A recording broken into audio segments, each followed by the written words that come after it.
This meeting is being publicly streamed.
Right. Um, okay. So let's start today's session. So in today's session, we will be discussing higher order partial derivatives, as well as the Hessian matrix. So last time, if you recall, sorry. So last time we have discussed critical points of multivariable function, as well as critical points of two variables as an example. And in the previous sessions, we have already discussed the partial derivatives, uh, gradient, uh, okay, all these things. So today, let me quickly recall what critical point is. Okay, that we did last time. So a critical point,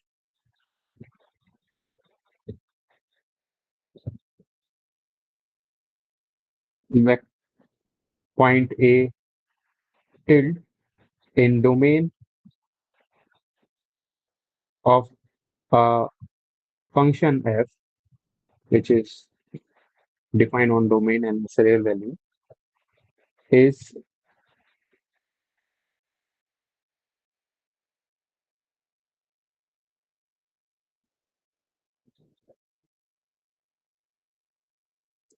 so a point A of this of function is said to be a critical point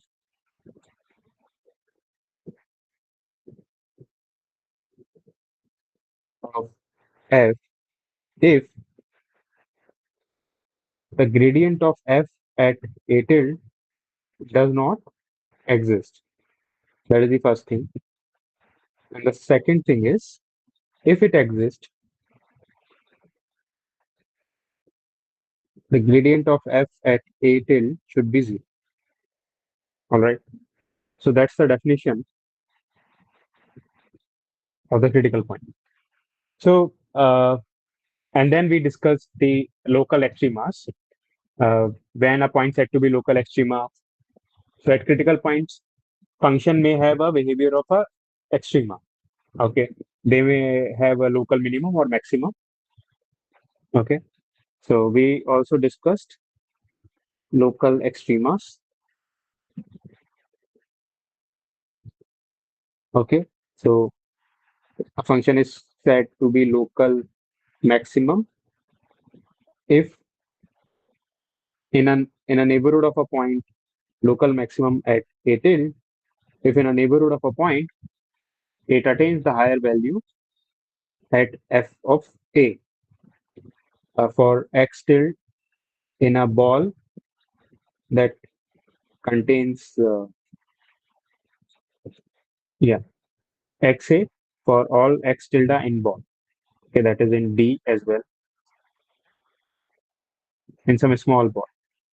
Similarly, local minimum at a tilde is f of Okay, sorry to interrupt. So I have one query related to this. Get tilde means what is it? Is it any special notation or Yeah, it's a wha- notation just to distinguish that it is not a single, it's not a real number, it is a vector. It has okay, n coordinates. okay, it is a vector. Okay, okay, got Yeah, it. it has n coordinates. Okay, thank you. It is a point like this, x1 up to Yeah, x1, x2 up to xn okay. in Rn. If you put normally f of a means that is sorry, it is Where f of a means it's a f of a, you are acting your function on.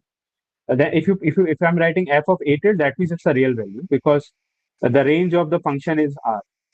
Okay, you okay, look at the range of the function. So okay, so whatever value you take on r end, it lands in it gives you a real number. okay, Okay. okay.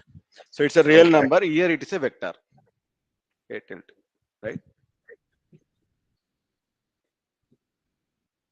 Okay. Local minimum at a tilde is when the function satisfies this property for x tilde in a small ball containing a tilde. All right. So these are the two extremas possible, and uh, we have also noted a fact that not we have noted a fact that local extremas are critical points of the function, but not every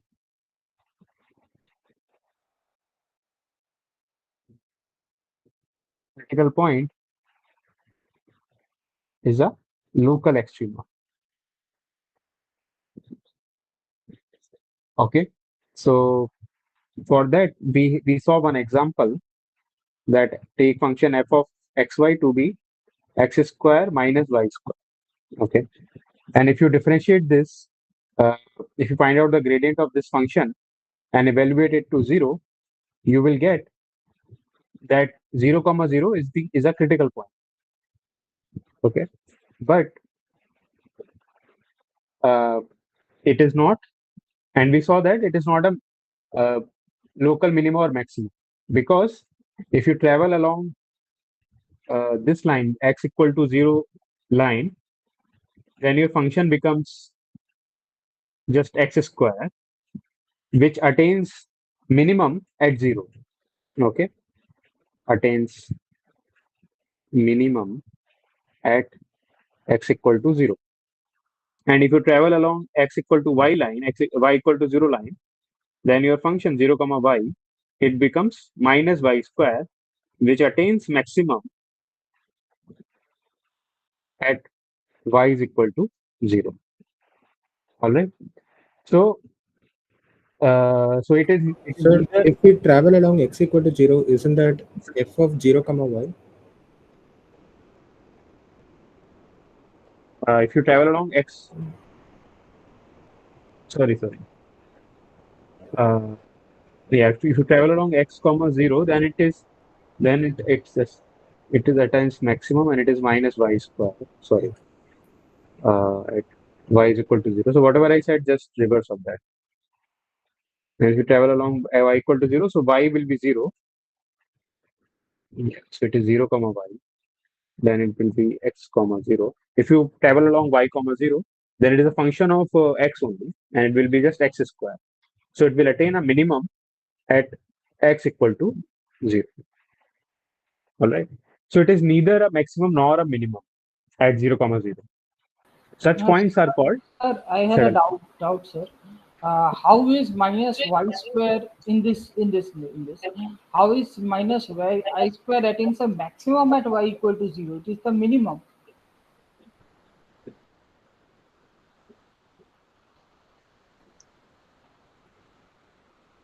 Say that again.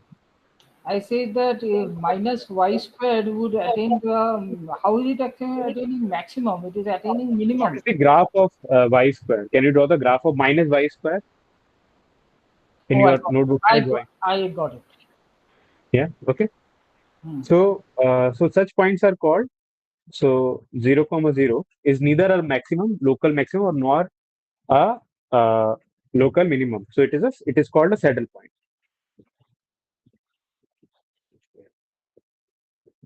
All right. So not every critical point is a local extrema. Okay, they can be saddle point also. So one need to be careful while uh, dealing with critical points. Okay. So now today we will see a test which is called Hessian matrix test to see the to classify the behavior of critical points. All right. So we will see that in today's discussion. Okay.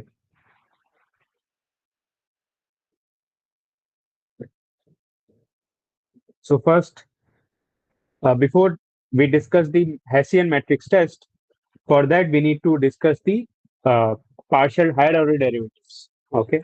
And now what are the higher order derivatives? So let me first start with discussing second order partial derivative. Second order partial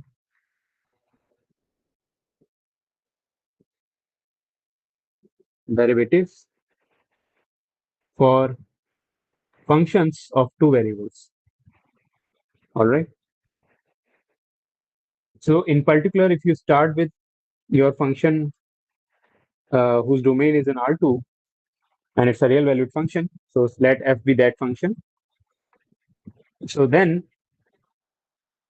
the second order partial derivative of f is precisely the partial derivative of the partial derivative,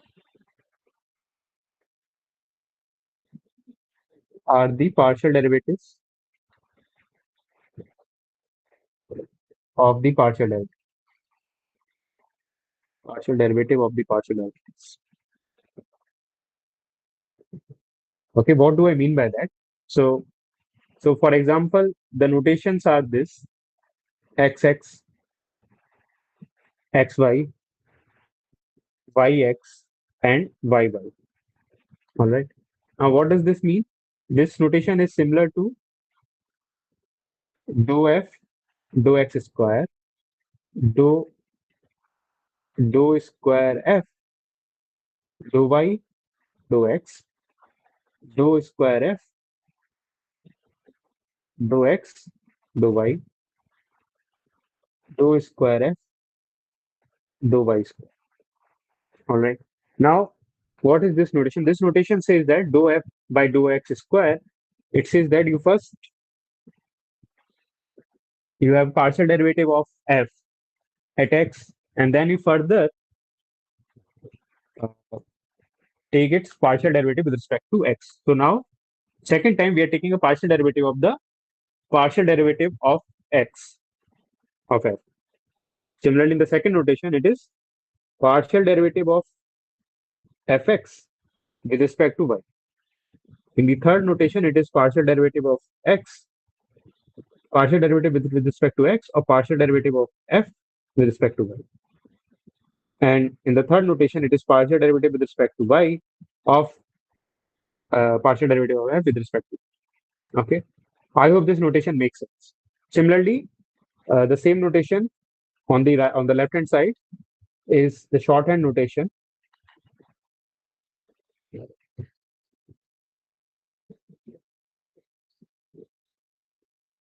Okay.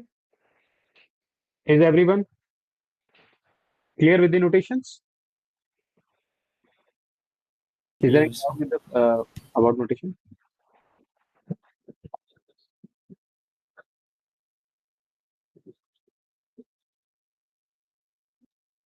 Okay, good. So now let's do an example to understand these notation. Sure. So consider this function fxy, which is x square plus y square. All right. Now, what is fx? What is fx of this function? 2x. Fx partial derivative of f with respect to x. It is 2x. All right. And what is fy? Which is nothing but the partial derivative of f with respect to y. It is 2y. All right.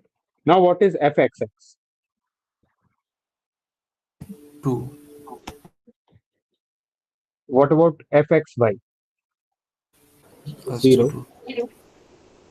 What about yx? Fyx? 0. 0. 0.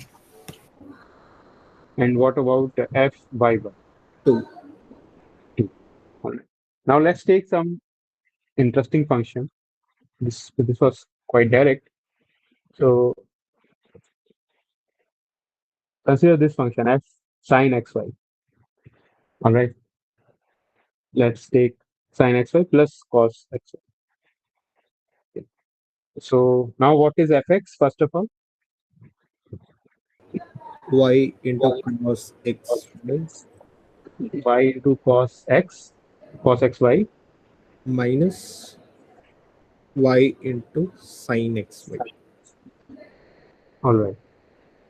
And what is fxx?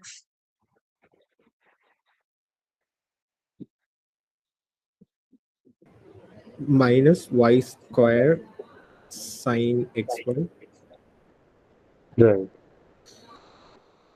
minus y square cos xy. Right. What about xy? Fxy. Cos xy plus minus y into sin x minus into sin xy minus sin Minus x. xy. Yeah, Right. yeah, minus y. Correct. And then second term will be minus sine xy Y minus xy minus into cos xy x. into cos xy. Is everyone clear with the notation and No, sir. So please once again explain. what part is not you are not able to understand? Can you tell me that? Sir, f of xy and f of yx, how do you get 0? In example number first. So what is f of xy? Go back to the notation. What is f of xy? What is f of xy? F of x to the whole y, like del y into del f by del x. It's not into. It's not into. You are not multiplying it. Yes, yes. Yeah. So what is that? Del f. So what is this? What is del f by del x?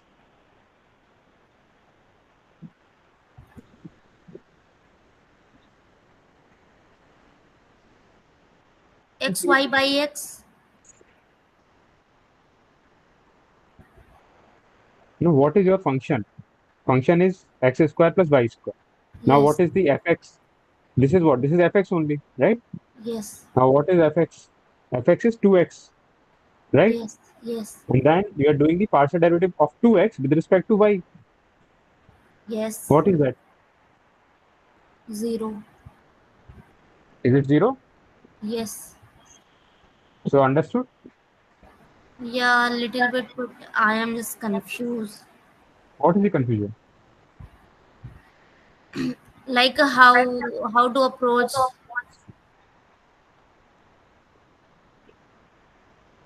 This is direct, right? So you know, under use so you see this notation fxy. Now what is fxy? Fxy is equal to this notation. Now what does this notation say? Del It f by says del x.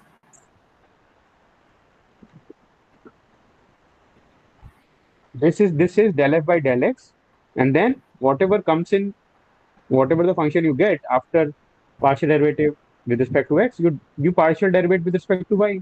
Simple. Yes, got double derivative. Yes, Okay. that is what we are doing, right? So you need to understand the order. So order is first y and then x. Okay, there can be other variable also when we do third derivative. So y, x, and then the third derivative. So you need to you need to understand the order. Like All we right, have to go order wise. right, right. Sir, a small question here, sir. The equation that you have written, the second equation, sin xy plus cos xy, we had studied in the school that this is a simple harmonic equation. So in that case, we have a sine something plus b sine something. Then we can make it a compound angle and then differentiate. Is it true or not? I don't know what you are saying. Suppose this is a sine So xy. whatever so whatever I have written is this wrong? No, it is not wrong, but can I do Uh, approach it that way or will it come to the same result? That is my question. I don't know what is your approach. So how can I tell? I'm telling you the approach is 1 into sine xy plus 1 So into is it cos simpler than xy. this approach? It will And be. if it and you know the approaches, Hmm. and if you know the approach in detail, if you can prove that approach also, then okay, I have no problem. You can go with that. But this is the simplest approach. It is a direct product rule of derivative. I don't know what is simpler than product of derivative. No, it actually reduces the two terms into one term. That's what I was asking. Can anyone reduce this into one term? Yes, 1 by root 2 plus 1 by root 2 into root 2. You multiply both sides. Then you can write sine 45 into sine Okay, xy okay. plus cos 45 plus cos 45. So you will reduce it to the single term. That is So then it sine. will be sine x plus y plus pi by 4. That's what you're saying, right? Yes, yes, that is what I am saying. Okay, okay, okay. Root 2 times sine xy plus pi by 4, and then you just differentiate that function. Okay, Yes. that is fine. So I'm saying like if you can find out any other approach, that is completely up to you. Will it come This up to is the this is same result? you can solve that and you can find out. Okay. You know.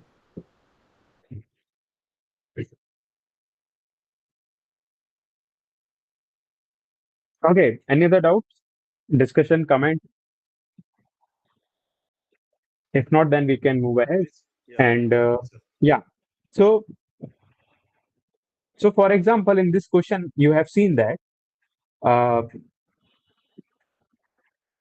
the fxy and fyx, these terms are same. The value of their derivatives is same. Okay. Similarly, if you do the similar computation in this case as well, you will find out that fxy and fyx, these two mixed partial derivatives will also be same. So for uh, for the terminology, these two partial derivatives are called mixed partial derivative because they are mixed in the sense that you are performing both of the partial derivation, x and y and x. Alright, that's why they are called mixed partials. So these mixed partials, if you compute the fyx, then you will get the same term. Okay, so this is one of the property of continuity of the first order partial derivative. All right, and it is known as the Claret's theorem. So let me write down the statement and then uh, it will be more. Claret's theorem, which says that given function like above, uh, f on a domain in R2 to R, and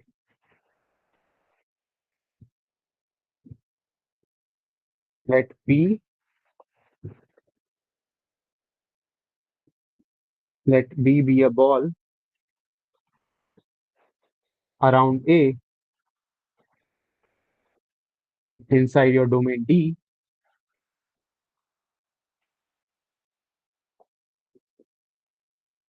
Now,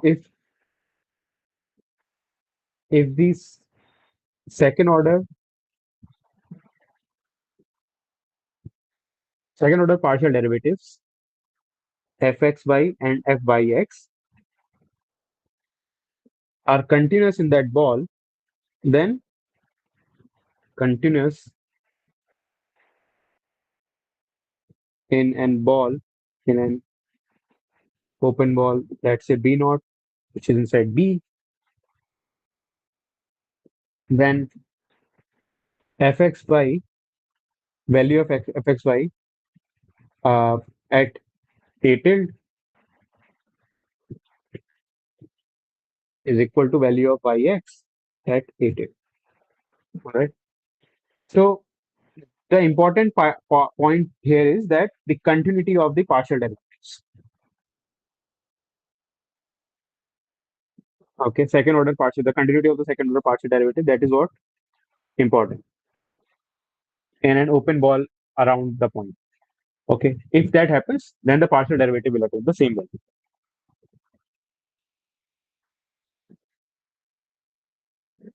So here is an example. So it is not always true. Okay, so you cannot just apply this theorem.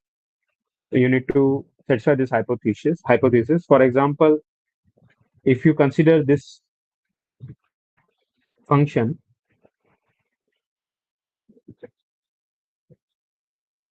example. So if you consider this function fxy, which is equal to xy into x square minus y square divided by x square plus y square and 0 otherwise,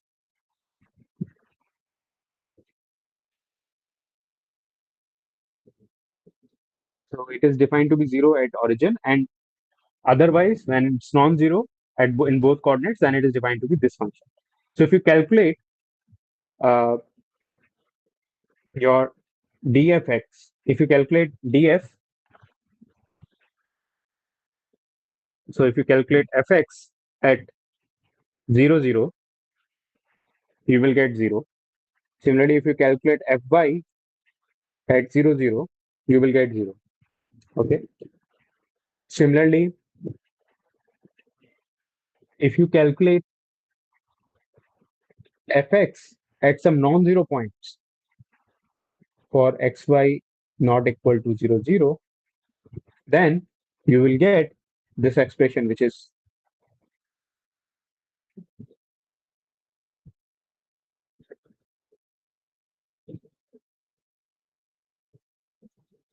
square of this.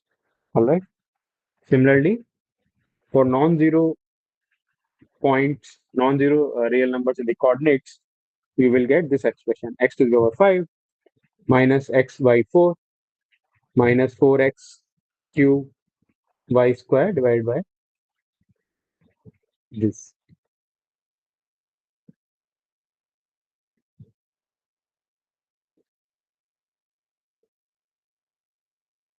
All right.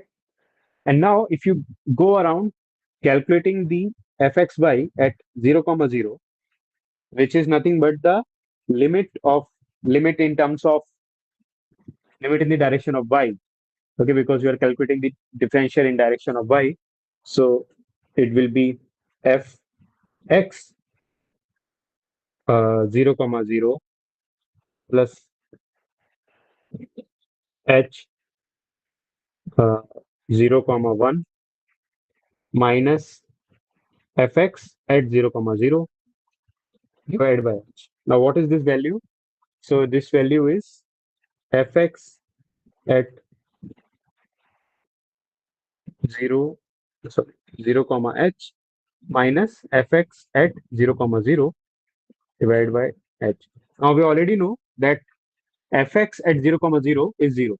Okay, fx at 0 comma 0 is 0. So we place this value here, so it is 0.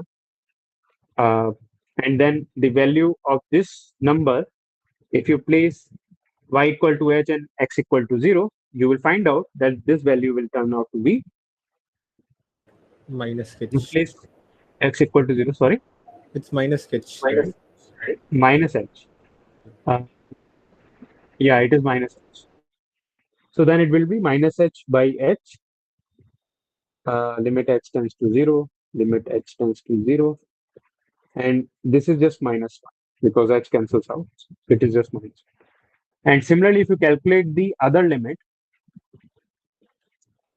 fx y at 0 comma 0, you will find out that this will turn out to be plus 1. So this implies that fxy is not fxy at 0 comma 0 is not same as fyx. And this is because the function is not continuous. The second order partial derivative is not continuous. Okay. And so the limit, so their value will also be same. So you cannot apply Claret's theorem in this example. So you need to be careful by applying this theorem. Okay. So now, because we are familiar with the second order partial derivative, now we can move on to discuss the higher order partial derivatives. Okay. So higher order partial derivatives. No, sorry. So let me first start with second order partial derivative. Second order partial derivatives.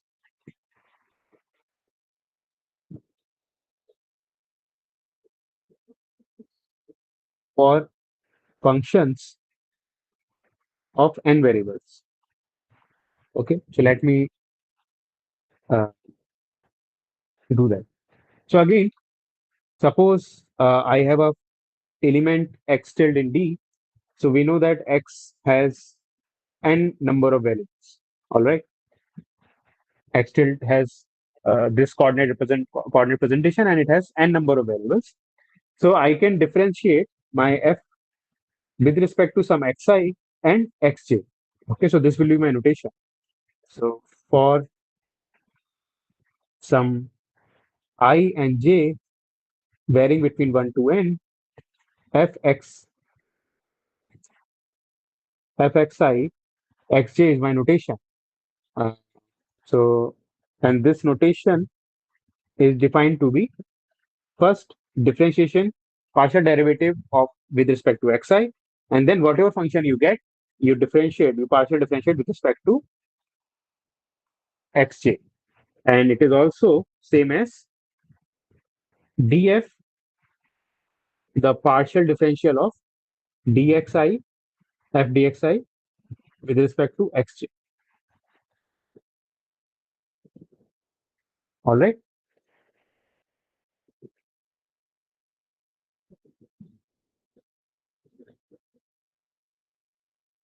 So let's take an example to understand this better.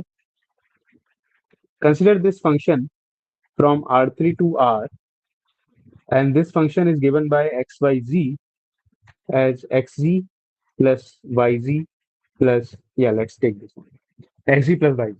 Okay. So now what is fx in this case? Z. Z, right? Now what is z in this case? X plus Y. Y. It is x X plus plus y, Y. right? Now what is fxz? 0. So you need to see the 1. order. Yeah, okay. Okay. Yeah. First with x, then with y. So first with x is fx and then z. Now what is fx? Fx is Z. Z.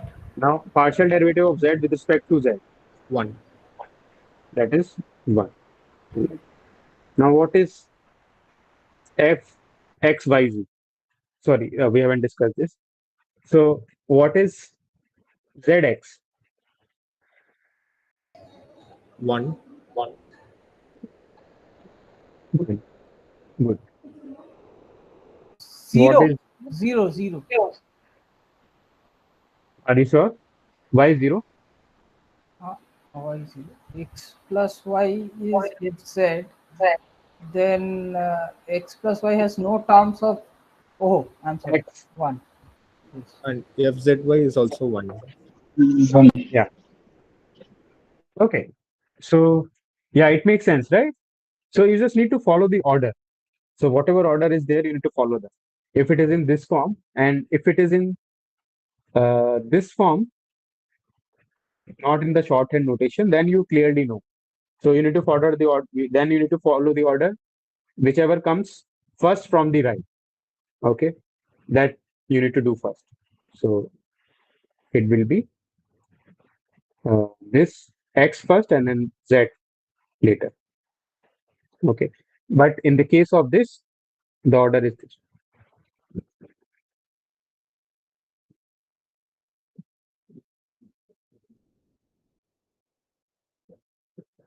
Makes sense, right?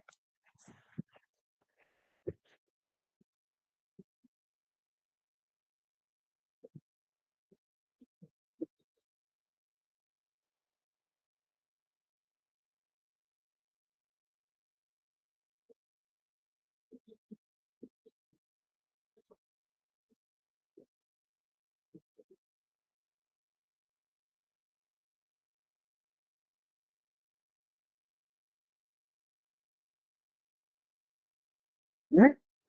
Okay. So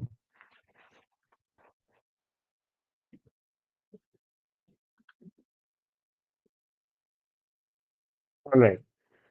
So let's take one more example.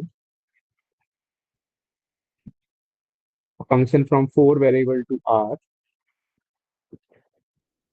x, x1, x2, x3, x4, that is equal to x4 square plus x1 cube. All right. Now what is fx1?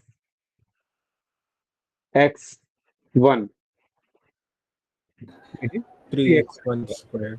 right? Now what is x1? x2, 0. Right. Now what is x1? x3? It is 0 again. Now what is x1? x4? 0. 0 again. Right.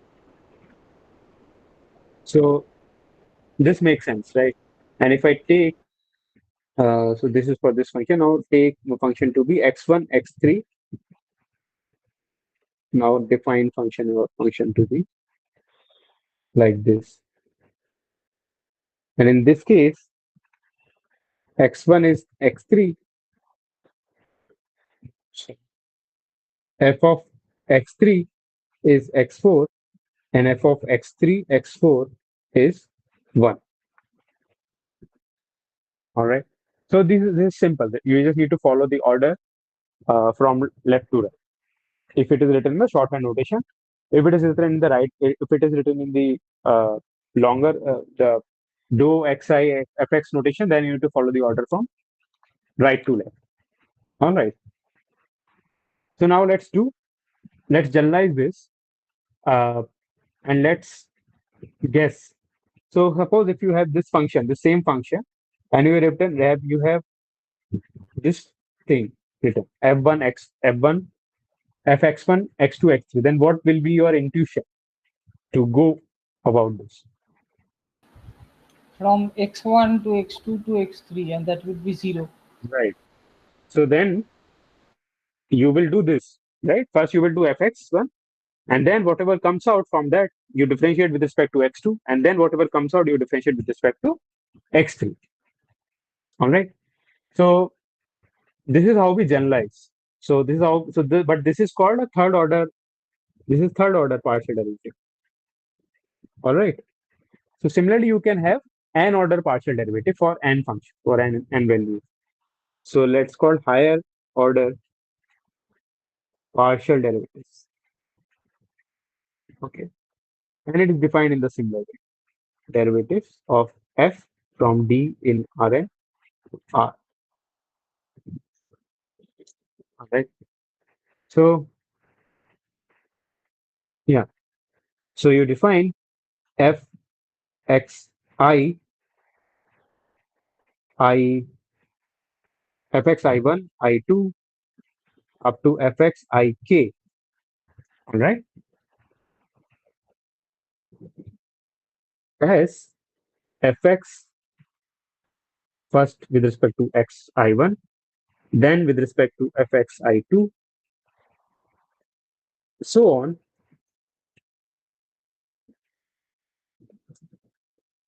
until you hit the last coordinate fxik. Now where these all indices I one I2 ik varies between 1 to n.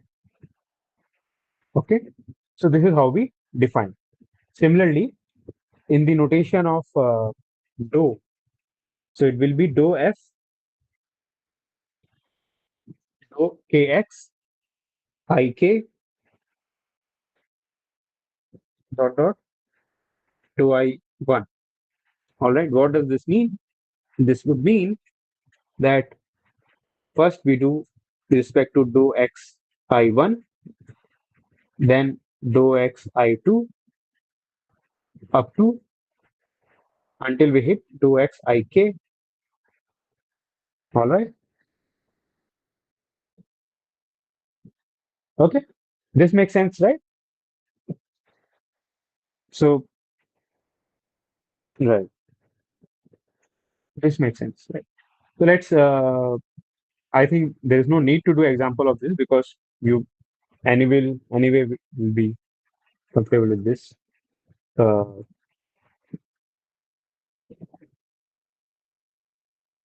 let's take this example. Consider your function to be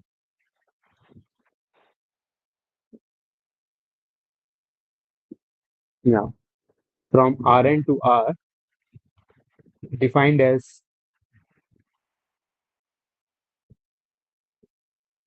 x1 up to xn is nothing but product of all xi from 1 to n. All right. Now, what is fx1, fx2, fx3, and then fx1? What is this? 0.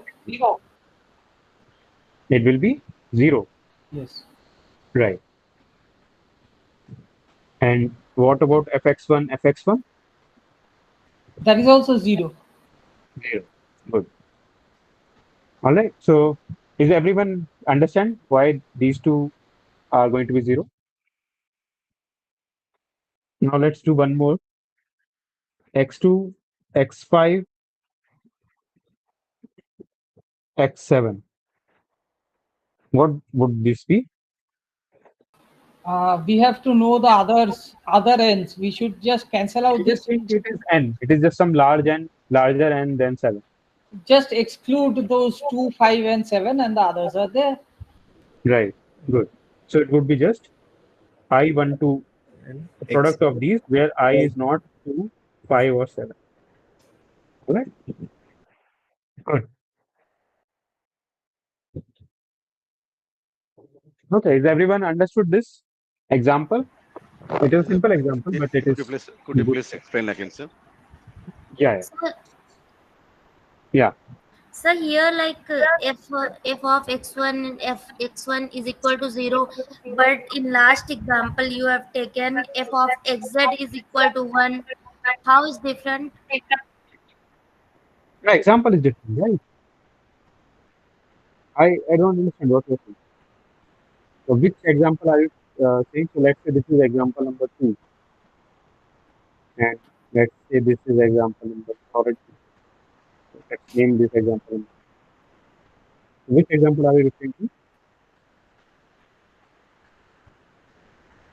Yes, this one. Like here, f of This one? zx is 1. Yeah. So like here f of zx is 1, but you have Now given the look at the example. function also, right? Look at the function. What is the function? Yes, So what is fx? Fx is z only. So if you yes. differentiate z with respect to z, This will be 1. yeah. So look at this. Yeah, this is fz. So if you differentiate fz with respect to x, what will you get? You will get 1, right? Look Yes. at fz. Function is different, right? Okay. It is dependent on the function. It is not independent of the function, obviously. Okay, so for example, I explain this thing. So in this, what is this? This expression is fx2 and then partial derivative of with respect to fx x5 and then partial derivative with respect to x7. So what is fx2? What is fx2 in this example? So what is this Just function? It is x2. basically x1, x2, all coordinates are multiplied up to xn. Okay, if this notation is not clear, then this is the function. Now, what is fx2? Fx2 is all variable, Exclusion of 2. yes, other Yeah. than x. Excluding 2, so all will come Ah, product. right, right. Now you differentiate this function with respect to 5, x5. Exclude Okay. 5. Now you're excluding Now we 5, exclude 5, rest and all then, product. yeah, and then we will exclude 7 because of this behavior of the function. So it will be all values. It is x1, x3, x4, x6, x8 up to xn. All right, which is same as writing this. Or Got we it. can write it Got as it. Got it. f of x1, x2 till xn divided by x2, x5, x7. Yeah, that is also a good way. Right. Okay. Yeah.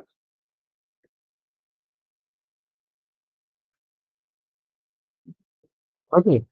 So so we have discussed the critical points Sir, last time. one more notation, just little up, sir. Okay, Okay. this notation normally will use summation, right? Why we are putting a pi symbol actually? No, no. Pi is for product. Summation is for sigma. This is Oh, summation. okay. Summation for the addition. This was the product. Okay, got it, sir. This Thank is you. summation. This is product. Okay, got it. Thank you. Yeah. Okay. No problem. Uh, yeah. So now let's discuss the Hessian matrix. This matrix is important for us to classify critical points, classify the nature of critical points. Okay. So,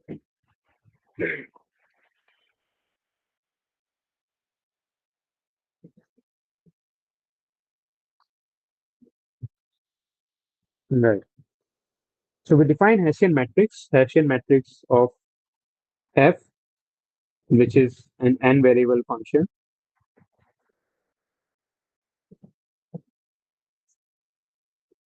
So HF is defined to be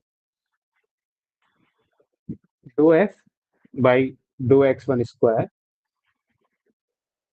dou F by dou x1 x2, dou F by dou x1 xn. Then dou F by dou x2 x1 up to dou F by dou xn x1. The diagonal will be simpler.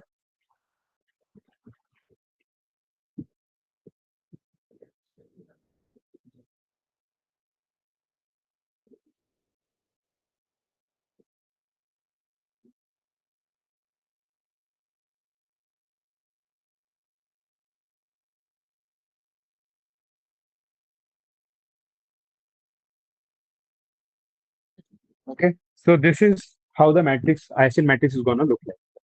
So this is going to be an n cross n matrix. Okay. And this matrix is important to find out the to classify the nature of critical points, whether it is going to be minima, maxima, saddle, or uh, none, nothing, none of the above, or it is in conclusion, not none of the above. It could be saddle or either of them, but sometimes this test is inconclusive also. So let me, yeah. So in Hessian matrix, we will be dealing with in when n equal to 2 and when n equal to 3. So let me write down the notation when n equal to 2. So when n equal to 2, it becomes fxx, okay, fxy, no, it becomes fyx, and then xy, and then yy. Okay, this is the two-dimensional 2 cross 2 Hessian matrix, and for three-dimensional, it is fxx, fyx, fzx, fxy, fyy, fzy, fxz, fyz, fzz. All right. So you need to be comfortable with these two order matrix. Okay, the general matrix, you need to know the formula, but these two will be useful in order to classify the nature of critical points. And I will be dealing examples with them. So let's take example. So for example, consider fxy given by x square plus y square. Okay. So we have already calculated these core values for this. It will be 2, 0, 0. Okay. We have already calculated the Hessian matrix, the other value, all the partial, mixed partial derivative and the partial derivative. So just fill in the entries. Example, another example could be xz plus yz. So we have partially calculated this. We have calculated some of the values, some of the entries of this Hessian matrix. So let's do that again. So what is fxx? Fxx is 0. Okay. Fyy is also 0. And if fzz is 0 again. All right. Now what is So, f?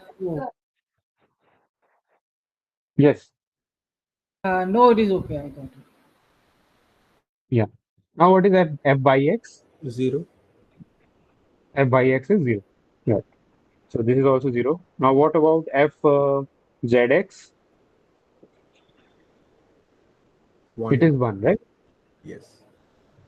Now what about f zy? That is also 1, right? Zy. Similarly, if you calculate f, what is remaining? xy. What is xy? That is 0. Now what is f xz? Xz is 1. 1. F yz, that is also. So this is how the matrix one will be. All right.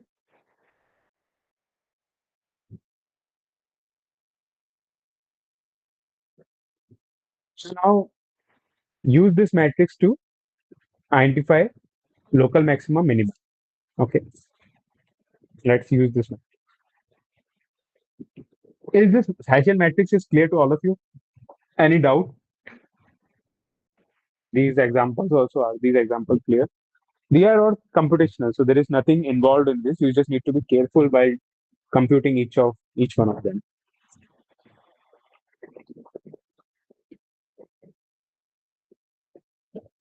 There is no serious mathematics going on. You just need to careful with these orders. Okay. So which one should be done first, which one should be done later, and then it's just a matter of completion. So right. So before I discuss the Hessian test, so let me first recall the second derivative test for the one variable functions. Okay. Does everyone know that uh, second derivative test for fx? Okay. So what is the second derivative test? Maxima when it is lesser than 0, minima when it is greater than 0, and 0 is a saddle point. We cannot say anything about it. It's not a saddle point. It's inconclusive. Test is inconclusive. We cannot say Okay. about what is this. So, for example, not an example. So, let f is a real valued function and a is a critical point. Okay. That is, a is a critical point. So, then if the second derivative at a is positive, it is called local minimum. If the second derivative at a, if it is negative, it is called local maximum. And if the second derivative is 0 at a, then the test is called inconclusive. Conclusive. Okay. We cannot say anything about the nature of that critical point. Right. So similarly, in the case of Hessian matrix, we will have the similar kind of conditions to look for. Now let me define what is a Hessian test. Hessian test for two variable functions. So the hypothesis is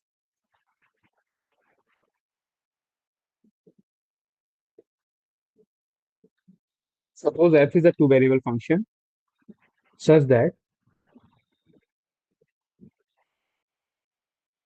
a is a critical point of f, and the second condition is the first order partial derivative, and second order partial derivative are continuous in an open ball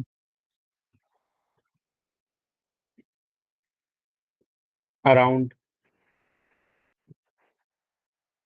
A.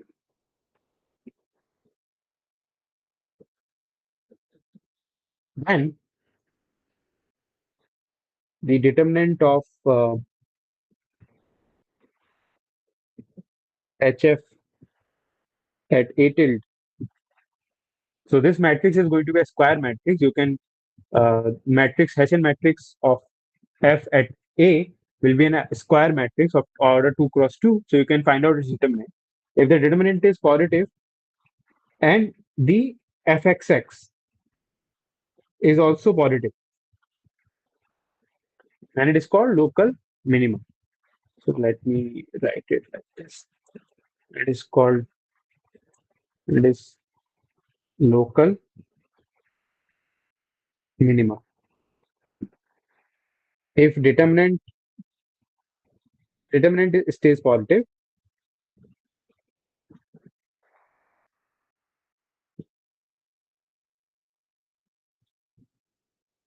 if the second order partial derivative value is negative, then it is called local minima. Basically, A is local minima, A is local maxima. All right. And if the determinant is zero, if the determinant is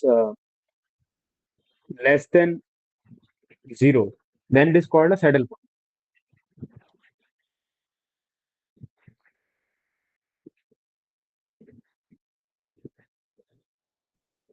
All right. And if it is zero, if the determinant is zero, then the test is incomplete. You cannot say anything about the nature of the critical point. It is inconclusive. Sir, would you please tell me what a saddle point is? I have forgotten. Not very Saddle point is a critical point which is neither a maxima nor a minima.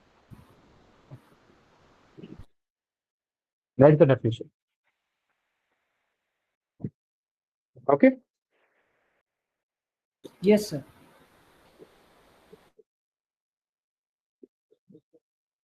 Sir, Alright. like, for a cubic function, sir, Sorry, can you repeat that? saddle point for a cubic function, sir. Saddle point for a cubic function, x cube. There is no at 0, 0. There is no minima, not maxima, but it is a critical point. But then, but similarly, it is not a saddle point also.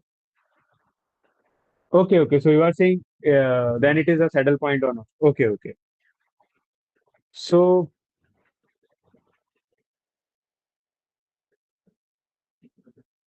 yeah,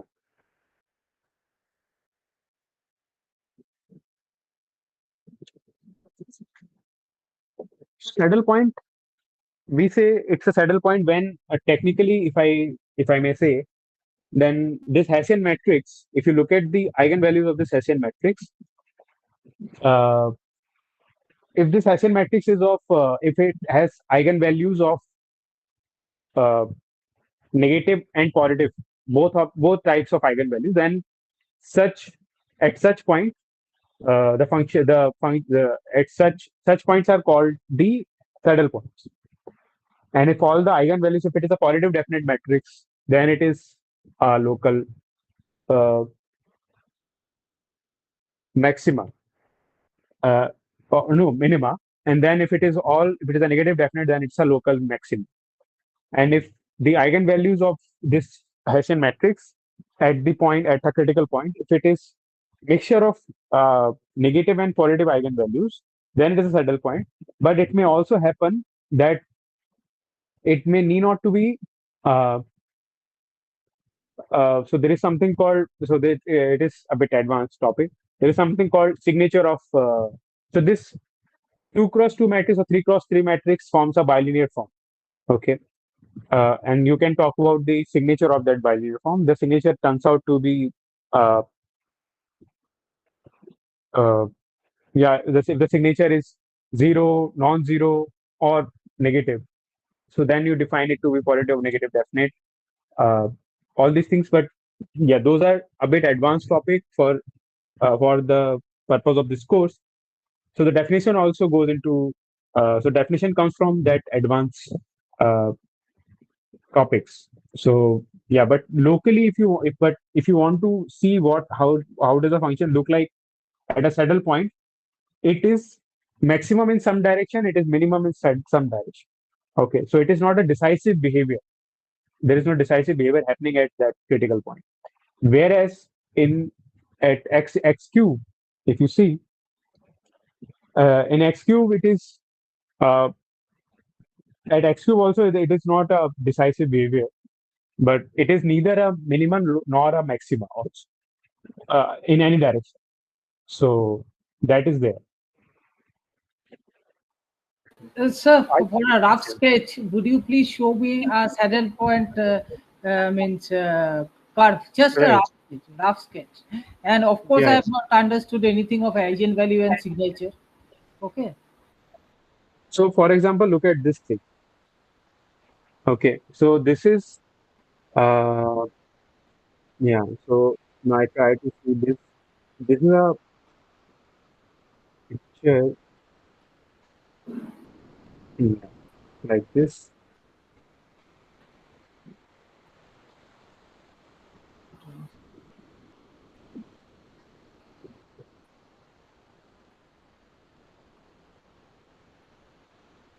So yeah, it would be better if I draw. So for example, you look at this. Okay, you look at this donut. So you see, so you can see it's a surface of the donut. Okay, it's not the donut; it's the surface of the donut. So if you see this, okay, if you look at this point, so this point is a critical point of some function. Okay, let's not go into detail of what function it is a critical point. Assume that it is a critical point of some function. Okay. Then at this point, what you see in the direction, in the red direction, if you walk along the red direction, it is a minima, right? And if you walk along the blue direction, it is a maximum. This point P. Okay. So this point P is a critical point of some function, and it has behavior of a minima and a local maxima along one direction, uh, along some coordinate functions, coordinate directions. Okay. So this point is called a saddle point. Okay. If it attains a behavior of a local maxima along some direction and minima along some direction, then such points are called saddle points. X cube at 0 is not a saddle point because it neither acts like a minima or maxima along. There is only one direction along that direction. So x cube is not a saddle point. But for This a saddle point, this is a 3D graph kind of, right? this is a 3D graph, right? Okay. So Now- there is some thickening. Yeah. Oh, now I got something. Right. So yeah. So saddle points are points where along some coordinate direction, you attain some maxima, along some coordinate direction, and the remaining coordinate direction you attain some minima. Okay. Those points are called saddle points. Yeah, but x cube is not of that kind of point. So thanks for pointing that out. That x cube. What I meant by my earlier statement was that if in all the direction, if it is a local minima, in all the direction if it's a local maxima, then if such point doesn't have this kind of wave, then it's a saddle point. But actually, what it means is that along some coordinate direction it has minima, along some coordinate direction it has maxima, then such points are called saddle points. Yeah. In some direction it has maxima, and the remaining direction it has minima. Those points are saddle points. Okay, I hope this discussion helps. Uh,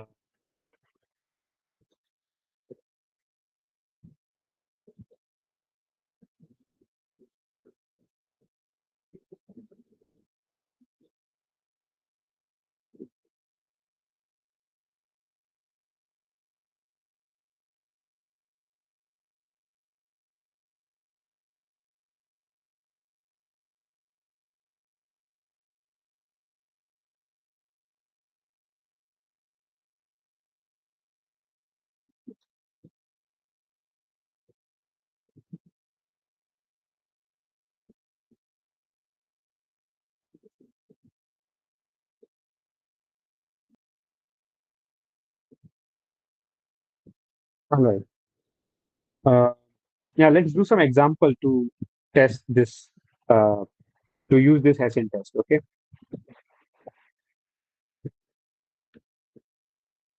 So x square minus y square. Let's take this function x square minus y square. So first of all, what is the we need to find out where the gradient is 0. Okay, so what is the gradient? Gradient is basically 2x comma minus 2y, and it is 0 when x and y both are 0. So at origin it attains a so this implies that a tilde is 0 comma 0. All right. Now let's look at the Hessian matrix of A. Hessian matrix of F. What is the Hessian? Hessian is 2 minus 2, 0 and 0. All right. Now what's the determinant of Hessian? -4. -4. Determinant of Hessian at origin is -4. All right. Now what is fxx at f a tilde? It is 2. 0. So we know that if the determinant of the Hessian is negative, then it is a saddle point. Okay. The third point, C point. So it is a saddle point. So 0 comma 0 is a saddle point. Fx of a tilde is 2, right? Huh? Fxx of a tilde is 2, right? No, it is 0. fxx. Oh, right. Yeah, it is 2. Sorry. Yeah. So a tilde or origin is a saddle point of F. Now let's take another example. Fxy, which is x square plus x minus half square plus y minus 3 square. All right. Now what is the gradient of this function? It is 2 x minus half to y minus 3. And what is the then what is 18? What is the critical point? Half comma 3. Right. Now, what is the Hessian matrix of this? Hessian is going to be fxx. What is fxx? 2. It is 2. Fxy is 0. Then it is 0 and then 2 again. Right.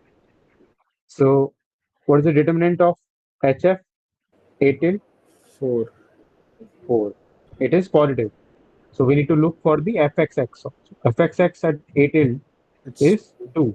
It is also positive. So, it is a minima. so 8 tilde is a what is 8 tilde? 8 tilde is 1 half comma 3 is a minima, Minima. local minimum.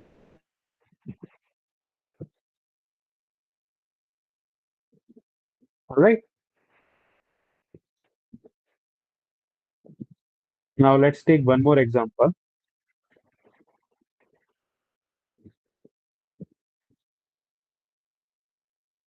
Exy minus x. All right. Now what is the gradient of this function? ex per exy in minus 1 Exy minus 1, right? comma e per x.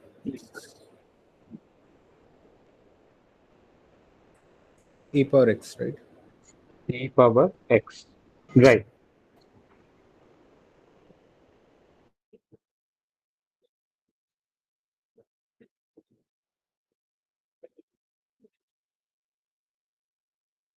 Now evaluate it to 0. So then what will you get? E to the power x equal to 0. No. Yeah. Yeah, no critical points exist, right? Yes. So because this does not hold,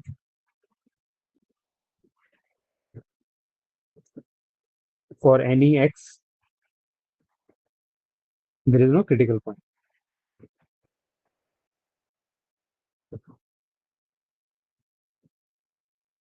Good.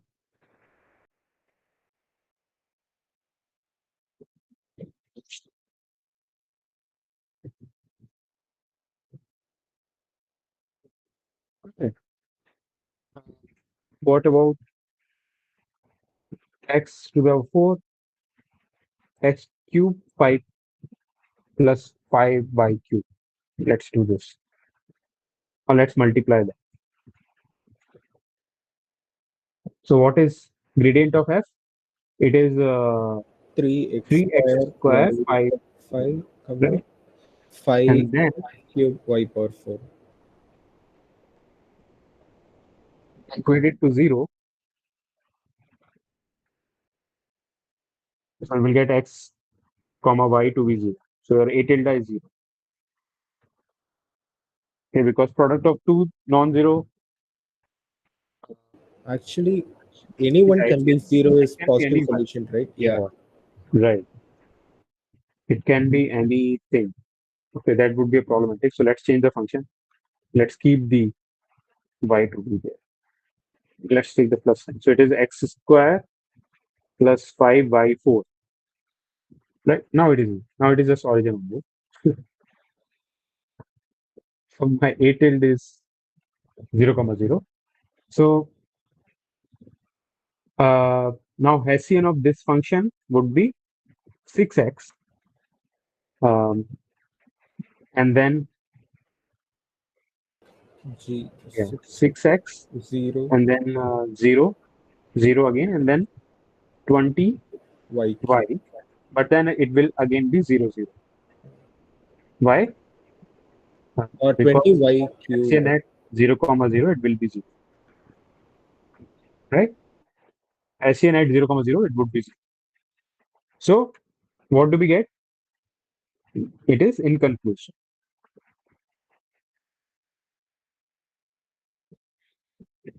The Hessian test is inconclusive in ours. Good. Everyone is good with this. All right. Now let's do the Hessian test for three variable function.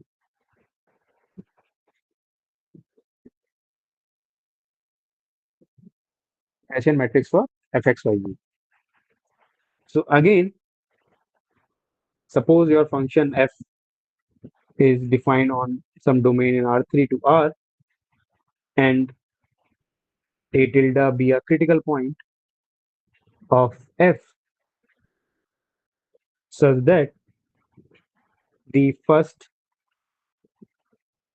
and second order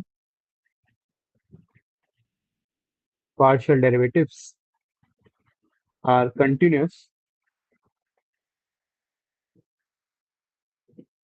in an open ball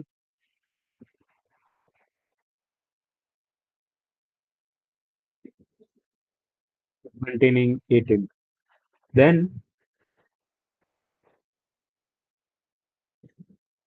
Then the Hessian matrix, sorry, the Hessian test is as follow.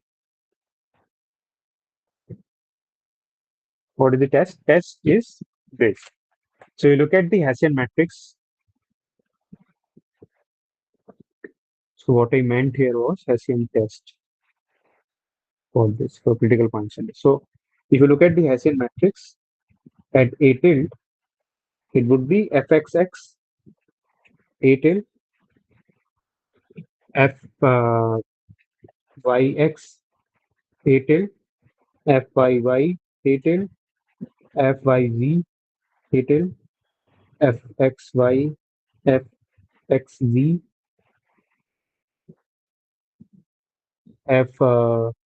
fzx, fz, fz, z, y. Okay, is this correct? Let's check.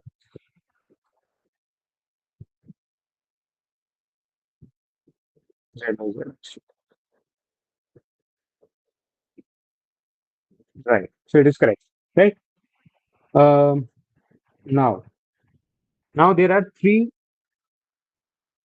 matrix, three submatrix within this uh, matrix of 3 cross 3 that you need to keep an eye on. So this is first one is 1 cross 1. The second one is this 2 cross 1. Sorry, 2 cross 2 matrix. So I'm going from this the left top corner to the right bottom end. Okay. So first 1 cross 1 and then 2 cross 2, and then the third one is the 3 cross 3 matrix, whichever is the which is the Hessian matrix itself. So we look at the value of these through what kind of real value? Determinant, whenever it is possible. So determinant of the 1 cross 1 matrix is itself. Okay. So what is the determinant of 1 cross 1 matrix? It is fxx at A tilde. Okay. Now second is the determinant of this 2 cross 2 matrix, which will be fxx A tilde, fyy A tilde minus, now these mixed partial derivative, because of the hypothesis that we are working with the continuous partial derivatives, they are same. So it will become fyx square. So they are going to be same. So it is either fyx or xy, fxy. So they are going to be, this value is going to be same. So this, and then the determinant of Hessian of f at A tilde. All right. So these are the three things that you need to calculate. Determinant of the first 1 cross 1 submatrix, determinant of the second 2 cross 2 matrix, and then determinant of the whole. Okay. Now nature here, I will write the nature at the left. So it is local minima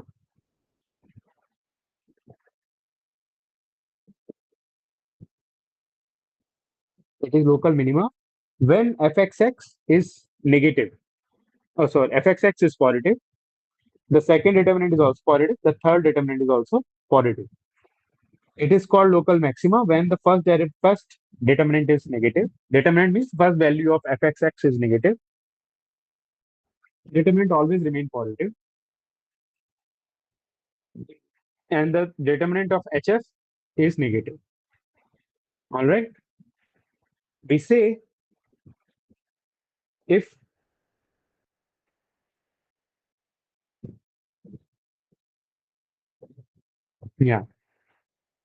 if determinant of if so this is the first case, this is the second case. Now I'm writing the third case. If determinant of h of A tilde is not 0, that means it is either positive or negative. But above cases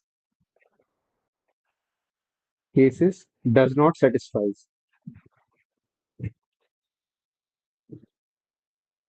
But above cases are not satisfied.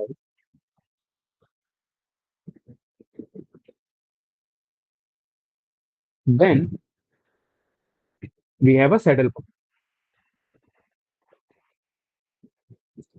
Then A is a saddle point.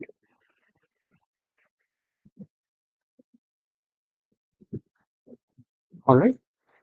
Fourth is, if determinant of the Hessian matrix is 0, then the test is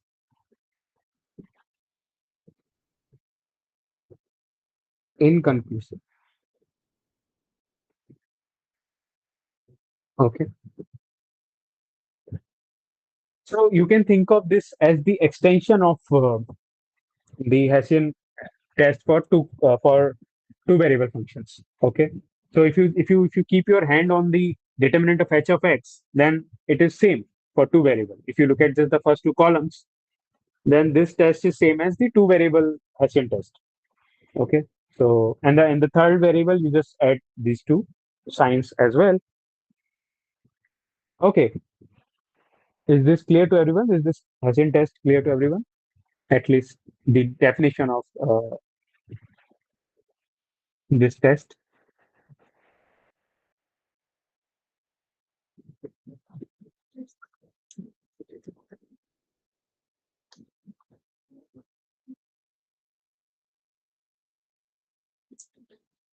Okay, good. Yes, sir. If there is no doubt, then let's go ahead and discuss some examples to have more to get it to get more familiar with these things. So consider this function x squared y squared z squared. Okay. So first is to find out the gradient, the critical point of this. So question would be like, find out the critical points and classify the nature of the all critical points. So this is the function critical point. Let's find out the critical point. So it is 2x, 2y, 2z. Okay. And if you evaluate it equal to 0, you will see that A tilde is nothing but the origin in R. So origin is the critical point. Now, you need to find out the Hessian matrix. So what is the Hessian? Hessian is what? Fx. That's correct. It's 2, right? And then 0, 0. f x y. Scalar be- matrix of 2. Correct. It would be scalar matrix of 2. If it is not clear to you why it is a scalar matrix, you can do the computation and then you can check why it is a scalar matrix. Use the formula and then apply all the values. So it will be a scalar matrix of 2. That is correct. Now, value of the Hessian at origin will remain same. It will be just 2 times the identity of the identity matrix. All right. So now what is the fxx value? It is 2 positive. What is the second 2 cross 2 matrix determinant? 4. It is 4. So let me write fxx fyy minus fxy square. That is 4. Again positive. And what is the determinant of h of f 8. at 0, 0, 0? It is 8, which is again positive. So it is a local minima. It's called a. So 0, 0, 0 is a local minimum. All right.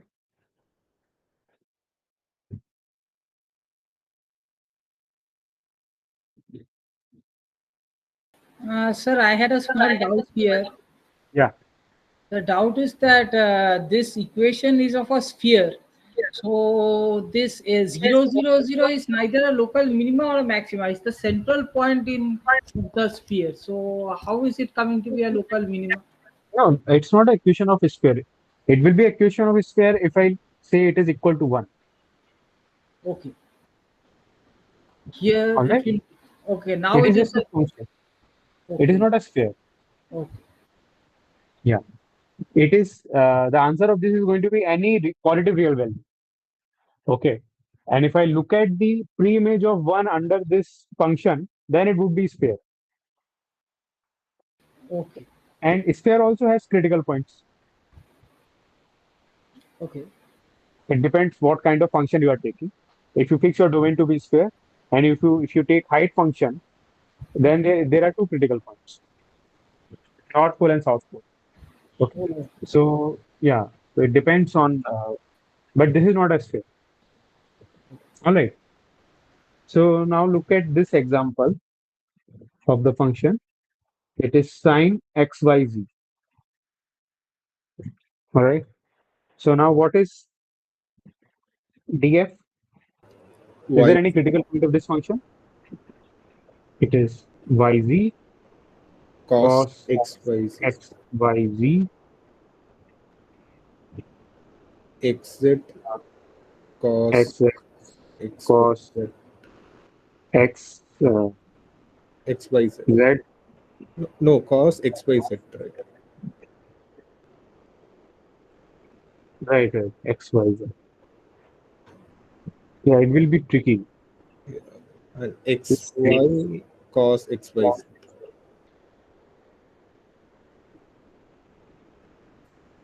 Yeah, there can be many values, many critical points.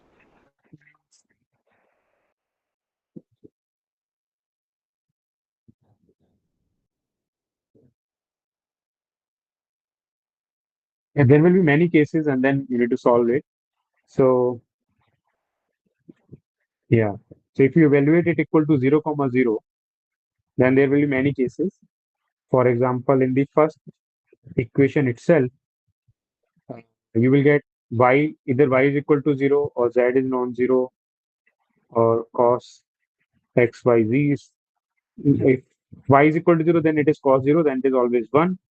So that won't be a problem. So y 0 or z non-zero, or z 0, y non-zero.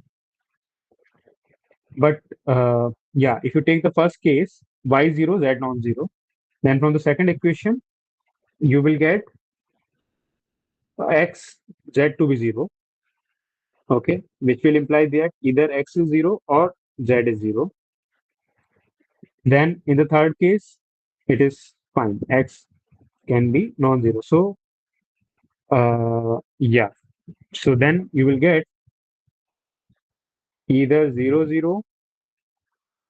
So x can be anything, and 0, 0. This could be one possible critical value, critical point. The other critical point could be similar 0 y 0 and y 0 z 0. I mean 0 0 z. right, right.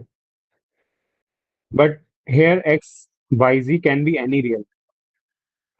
So that you need to keep in mind. Okay, so let's not do this example. It will take time. We don't have that much of time.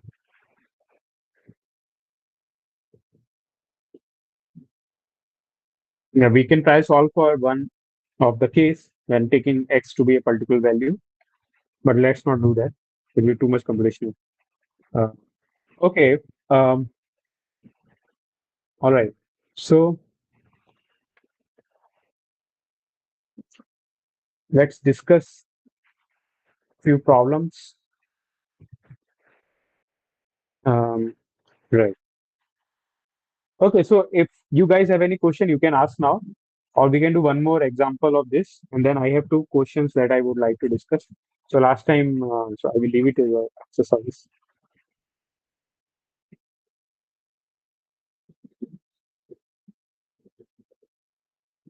So you can take, if you don't want to take, you can take. So find out. So exercise is to find out uh, nature of critical point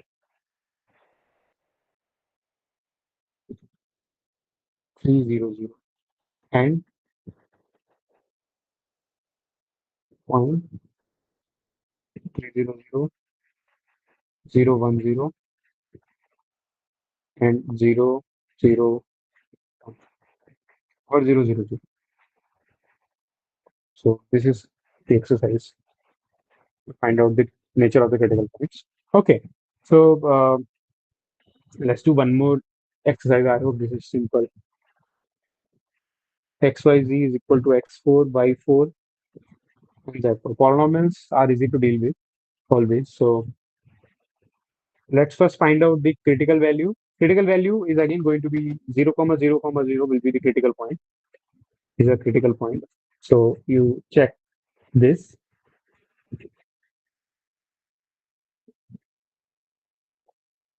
Correct. Yeah. Now, what is the Hessian matrix? Hessian is going to be 4 12x. 12 x square, 12 y square, 12 z All square. the entries will be 0. So everything else will be 0. And the Hessian matrix, if I evaluate at 0, you will get a 0 matrix of order 3 cross. So Hessian test is inconclusive in this case.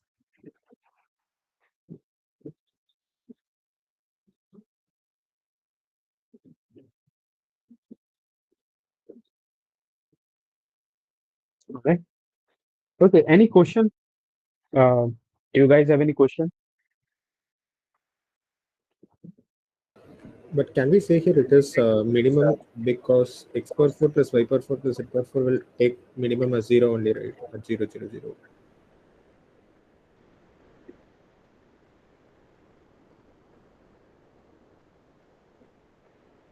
It will always be positive. That is true. Yeah, so the minimum value is 0.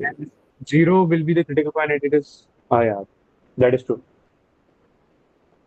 Yeah, but this test is inconclusive, but it is always positive. So yeah, it is minimum. Good.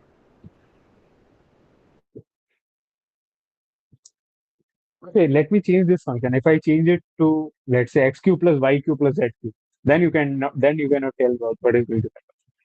So then this test is also inconclusive, and you cannot tell by directly. Also.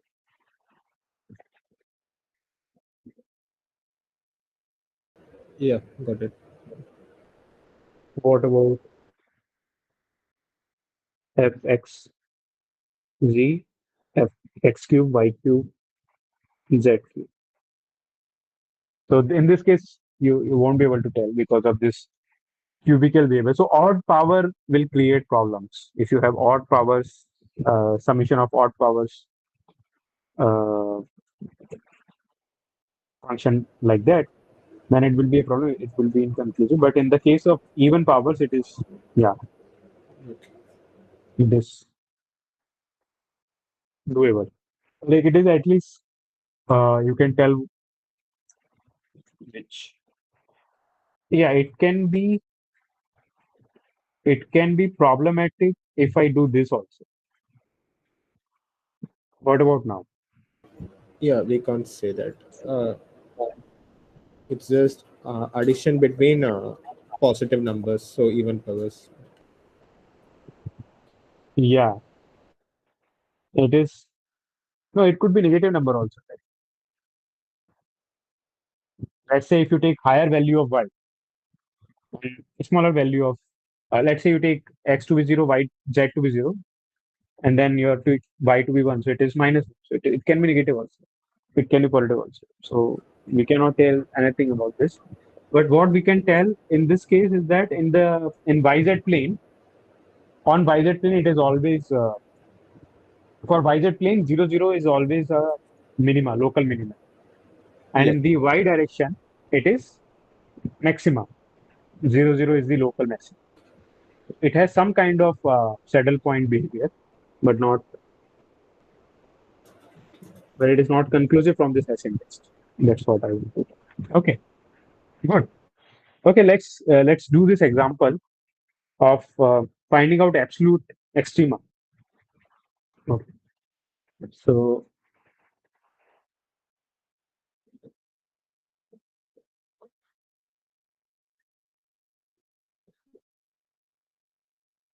find out the absolute extrema of f from defined as fxy is equal to x minus half square plus q, where domain D is uh, defined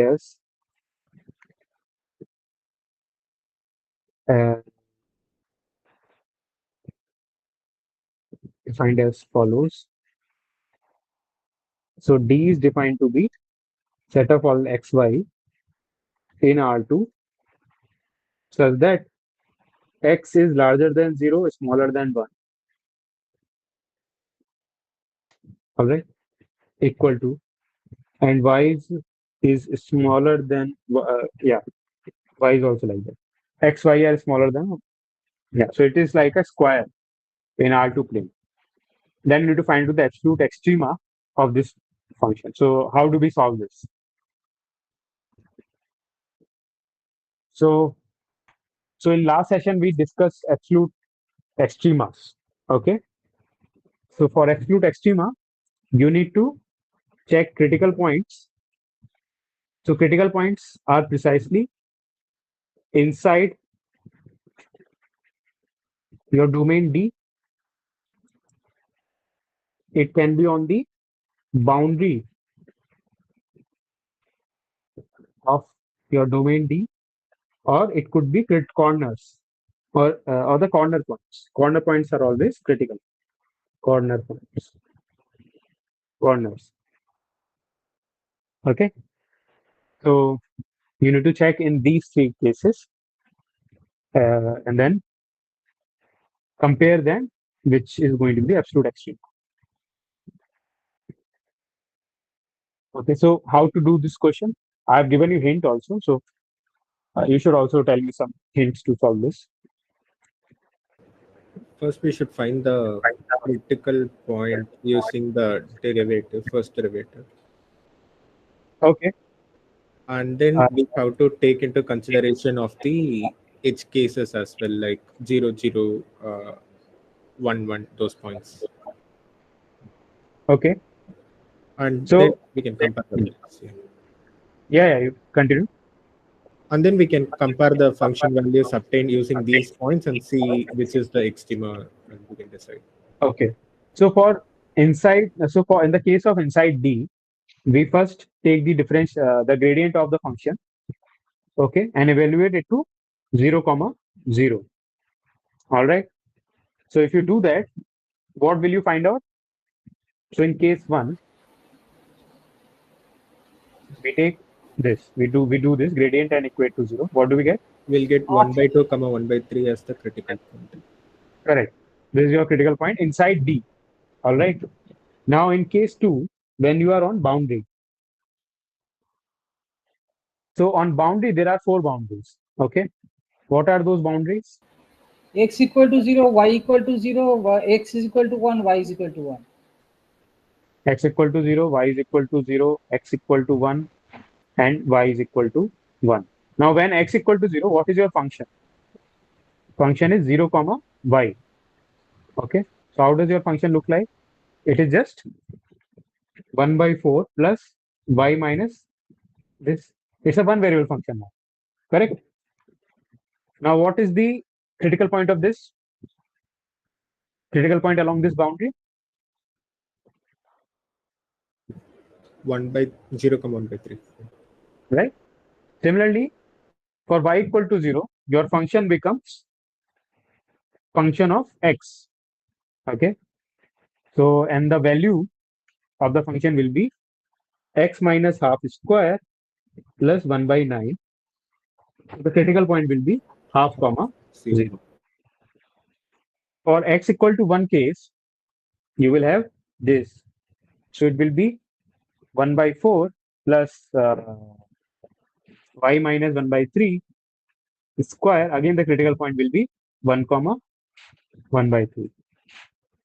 In case of y equal to 1, your function becomes x, 1, and it will be x minus half square plus 2 by 3 square, which is 4 by 9. All right. So your critical point is going to be half comma 1. And now what are the corners? So case 3 is corners. 0 0 0 1 1 0 1 1.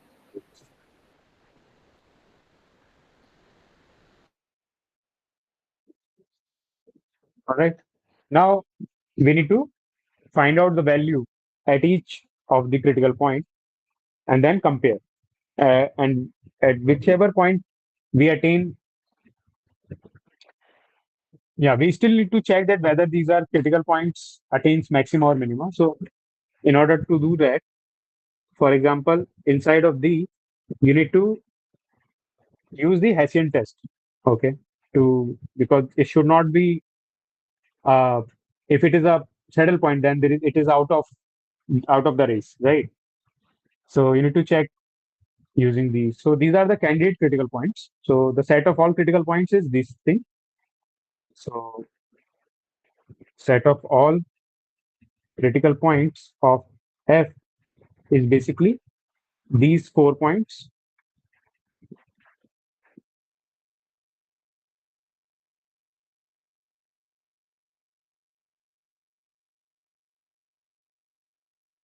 And then these 4 points.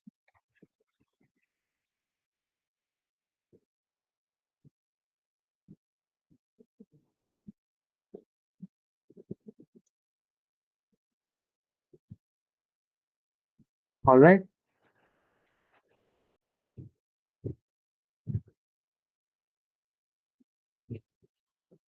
And then the remaining point, which is half comma 3.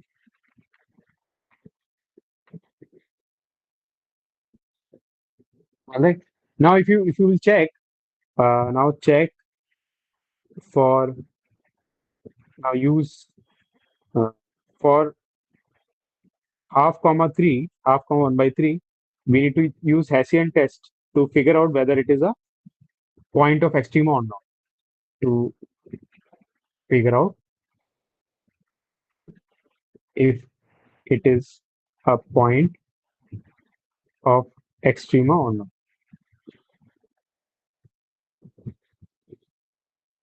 So in this case, it will be a point of extrema. And if you do that, so what will you get? If you do the second derivative of this function, if you do the second derivative, you will get 2 and 2. So it will be 4. So it is minima. So it is minima. So this is local minima. Okay, so let me write it like exercise for you to check. So this is going to be a local minima.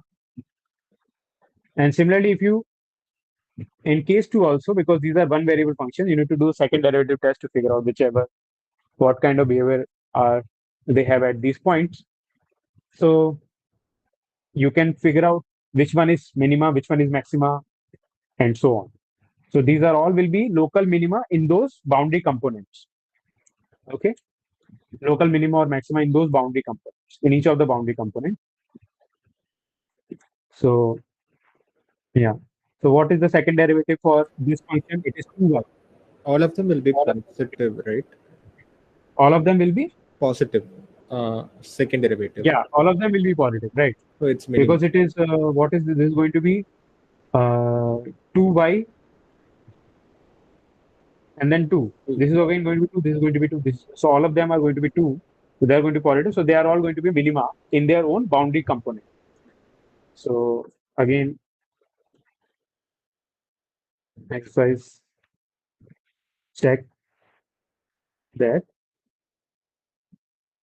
all boundary critical points, all critical points,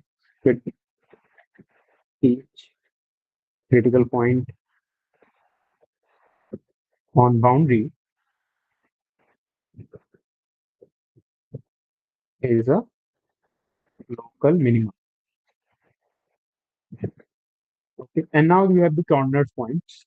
So now the third step is to compare. Now compare the values of f at each critical point to find out the absolute minimum.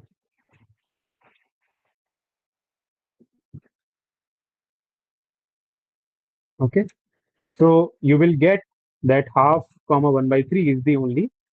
So check that is the absolute minimum. Check. So this is again exercise. So yeah, so you understand this example of absolute extrema, all right? So you need to, so given a domain, it is going to be a compact domain. That means it is closed as well as it is bounded because it can be contained inside a ball, bigger ball in R2. And now you need to use your knowledge of finding out critical points to find out critical point inside D, and now on boundary, on each of the boundary component, and then on the corners. Okay, and then after once you get, you check whether what kind of nature do those critical points have, and then once you know, then you classify them and then compare accordingly. Any question?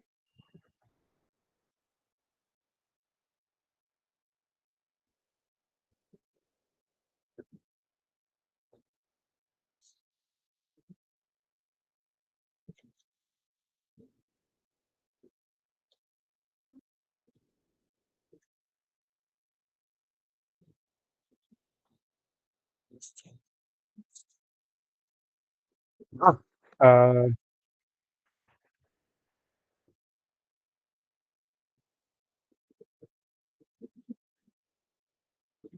okay, so I think this is a good point to stop. Unless you have any question, we can discuss that. But I think this is a good point to stop, and we have covered all the topics for your Hello. anthem. Yeah. Sir, please scroll up. Okay. More? We want more? Yes, sir. Yes, sir. Tell me when to stop, okay? Yes, sir. Yes, stop, sir. Stop. Yes. Yes. Thank you, sir. Thank you. Okay. So I think, so yeah, we have covered all the materials, material for the anthem. There is nothing much left. There is nothing left. Then we will have revision sessions next week. Hopefully, we will have the next revision sessions from this Sunday onwards. Sunday, Thursday, and Sunday, we will have the revision sessions. Yeah, for your Sir, anthem. can you describe some? Can I what? Sir, can you describe syllabus for interim? Label for? Syllabus for interim, sir. Oh, syllabus for anthems. Okay. Yeah, I till week 11. Everything whatever you have covered till today, that is what the syllabus is. Week 11, week 1 to week 11. Okay. Yes. Everything will be part of. Week 9 to week 11 is 50% and more than 50%. Week 9 to week Oh. 11. I don't know. So you Okay. don't depend on that. I would suggest that you have an even uniform preparation throughout the Yes, course. sir. Yeah. Yes. Don't rely on this information. I'm not sure what is the percentage wise distribution Yes. or whether there is any percentage by distribution. So don't rely on. Okay. Thank you all for joining and all the best. I hope to see you on next week's revision session. Thank you for joining. Yeah, let me Thank you, sir. stop sharing. Thank you, sir. Thank you.